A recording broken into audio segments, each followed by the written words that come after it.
الحمدللہ رب العالمین وبہ نستعین وصلی اللہ وسلم علی سید الانبیاء والمرسلین وعلی آلہ واصحابہ اجمعین ومن تبعہم بإحسان الی یوم الدین اما بعد۔ یہ ایک مختصر سی نشست ہے جس میں میں ایک مسئلے کی وضاحت کر رہا ہوں۔ پچھلے رمضان میں بھی اور خصوصاً اس رمضان میں یہ مجھ سے سوال بکثرت کیا جا رہا تھا کہ بہت سارے لوگ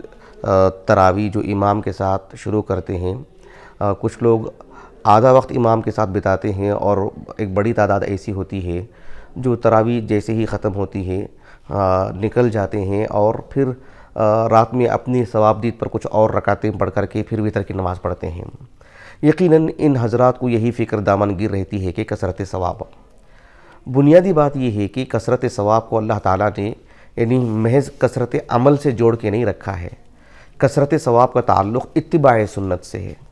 نبی صلی اللہ علیہ وسلم کی شریعت مطہرہ کے عین موافق عمل ہو تو اللہ نے اس پر اجر بہت رکھے ہیں۔ اور خلیجی ممالک جو گلف ممالک ہیں، جہاں کچھ لوگ ہمارے جان پہچان کے ہیں، ان سے بھی یہ بات جو ہے ایک سوالیہ انداز میں آ رہی تھی کہ جو ہے لاک ڈاؤن کی وجہ سے تراویح مختصر پڑھائی جا رہی ہے، تو پھر امام کے ساتھ تراویح پڑھ کر کے پھر حسب ضرورت کچھ نمازیں ہم پڑھیں رات میں مزید، پھر جا کر کے وتر پڑھیں۔ دیکھیے، امام کے ساتھ اگر آپ آغاز سے لے کر اختتام تک رہتے ہیں تو اللہ رب العالمین کے ہاں اجر بہت زیادہ ملے گا۔ کس درجے کا اجر ہوگا اس سلسلے میں ایک حدیث مبارکہ میں آپ کو بتاتا ہوں۔ ایک حدیث مبارکہ ہے سنن اربعہ کی۔ امام ابو داؤد رحمہ اللہ اپنی سنن کی کتاب الصلاح کا جو آخری حصہ ہے، ابواب قیام اللیل، جو ایک تفریح ہے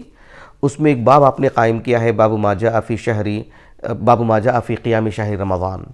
امام ترمذی رحمہ اللہ نے بھی اپنی سنن کی ابواب الصوم کے اواخر میں بہو یہی عنوان آپ نے قائم کیا ہے باب میں، اور امام نسائی رحمہ اللہ نے کتاب الصحو میں لے کر آئے ہیں، اور امام ابن ماجہ رحمہ اللہ کتاب الصلاۃ و اقامت السنۃ فیہا، اس میں آپ نے وہی عنوان کے ساتھ لائے ہیں جو امام ترمذی اور امام ابو داؤد نے قائم کیے ہیں۔ امام نسائی رحمہ اللہ نے جو باب قائم کیا ہے اسے میں آخر میں ذکر کروں گا انشاءاللہ۔ حدیث کیا ہے؟ ابو ذر الغفاری رضی اللہ عنہ وہ کہتے ہیں کہ ہم نے اللہ کے رسول کے ساتھ روزہ رکھا، سمنا مع النبی صلی اللہ علیہ وسلم رمضان، ایسے آپ کہتے ہیں کہ رمضان کے مہینے میں جو روزوں کا مہینہ ہے، ہم نے اللہ کے رسول کے ساتھ رمضان میں یعنی دن میں روزے رکھے۔ اب رات میں قیام اللیل کی بات آتی ہے، یہ بتانا چاہتے ہیں کہ دن میں اللہ کے رسول کے ساتھ ہم نے روزے رکھے پابندی سے، لیکن جب بات راتوں کی آئی تو راتوں میں جو قیام اللیل جو ہونے کا معاملہ تھا وہ تو نہیں ہو پا رہا تھا اللہ کے رسول کے ساتھ۔ رمضان کی 7 راتیں باقی رہ گئی تھیں تو آپ علیہ السلام نے ہم سب کو جمع کر کے جو ہے آپ نے قیام اللیل فرمایا، اور بس رات کا ایک حصہ ہم نے پڑھا، پھر دوسری رات کو نہیں پڑھائے، ایک رات چھوڑ کر کے ایک رات، صرف 3 راتیں ہم کو پڑھائیں آپ نے، اور وہ بھی مسلسل نہیں، ایک رات چھوڑ کر ایک رات۔ تو پھر دوسری مرتبہ جب آپ نے ہم کو جمع کر کے قیام اللیل کیا آپ نے، تو آدھی رات ہم نے نماز پڑھی۔ ابو ذر الغفاری رضی اللہ عنہ اللہ کے رسول صلی اللہ علیہ وسلم سے ایک مطالبہ کرتے ہیں،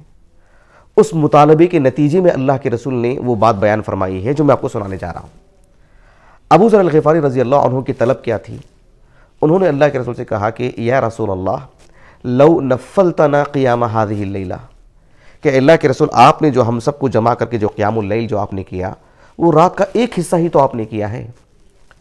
ایک اور مرتبہ آپ نے پڑھایا تو آپ نے صرف آدھی رات ہی تو پڑھائی ہے۔ لو نفلتنا قیام هذه اللیلہ، پوری رات کیوں نہیں پڑھا دیتے آپ تاکہ ہم کو اجر و ثواب بھی زیادہ ملے؟ 1/3 رات ہوئی ہے نا، زیادہ سے زیادہ آدھی رات آپ نے پڑھائی ہے، یعنی عشاء کے بعد سے لے کر کے رات کے آخری حصے تک آپ مسلسل ہم کو پڑھائیے تاکہ ہم کو ثواب زیادہ ہو۔ تو آپ علیہ السلام نے چونکہ کثرت ثواب کی بات تھی تو وہ اللہ کے رسول گویا کہ توجیہ کر رہے ہیں، سمجھا رہے ہیں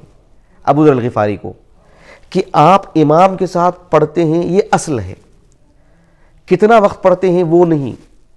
آپ رات کا ایک حصہ پڑھتے ہیں، آدھی رات پڑھتے ہیں، پوری رات پڑھتے ہیں، صرف آدھا گھنٹہ پڑھتے ہیں، بات اس پر نہیں، حسب ضرورت، لیکن آپ امام کے ساتھ آغاز کرتے ہیں، امام کے ساتھ اختتام کرتے ہیں تو آپ کو پوری رات قیام اللیل کا ثواب مل جائے گا۔ ان کا جو سوال تھا، ان کو جو بے چینی تھی ثواب کو لے کر کے کہ مزید بھی پڑھیں، تو کہا کہ امام کے ساتھ پڑھیں نا تو بات ہو گئی، آپ کو اجر تو پورا ملے گا۔ اللہ کے رسول نے کہا صلی اللہ علیہ وسلم ان الرجل اذا صلی مع الامام حتی ینصرف، ایک آدمی امام کے ساتھ نماز پڑھتا ہے یہاں تک کہ امام جب سلام پھیرتے ہیں مکمل تراویح اور وتر کے بعد، جب امام فارغ ہوتے ہیں اس وقت آپ امام کے ساتھ فارغ ہو جاتے ہیں، تو آپ صلی اللہ علیہ وسلم نے فرمایا، سنن ابی داؤد کے جو الفاظ ہیں، حسب لہ قیام لیلۃ، پوری رات جو ہے وہ قیام اللیل کا اجر حاصل کریں گے اللہ کے ہاں، پوری رات ان کی قیام اللیل میں لکھی جائے گی۔ سنن ترمذی کے الفاظ ہیں کتب لہ قیام لیلۃ، اور سنن نسائی کے الفاظ ہیں کتب اللہ لہ قیام لیلۃ،